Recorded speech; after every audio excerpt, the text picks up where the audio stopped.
દરમિયાન કે આઈવી ટ્રેડ અલ્પેશ વઘાસિયા, વિશાલ દેસાઈ અને જરીન ગોસ્વામી દ્વારા ચલાવવામાં આવ્યું હતું. આ લોકો આઈવી ટ્રેડ અને એક રાજકોટની સ્કાય ગ્રોથ વેલ્થ મેનેજમેન્ટ, આ બંને બધા મળી અને લોકોને, ભારતીય નાગરિકોને ખૂબ જ પૈસા ઇન્વેસ્ટ કરાવીને ખૂબ જ ઊંચા વળતરના આશાએ એમની પાસેથી લાખો રૂપિયાનું રોકાણ કરાવવામાં આવતું હતું અને આ પૈસાનો એ લોકો એમની સાથે છેતરપિંડી કરવામાં આવતી હતી.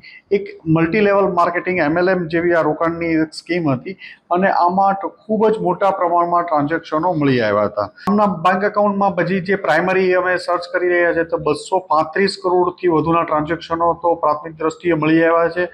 આંગડિયામાં અંદાજિત 101 કરોડ જેટલાના રોકડના વ્યવહારો પણ આ લોકોના મળી આવ્યા છે.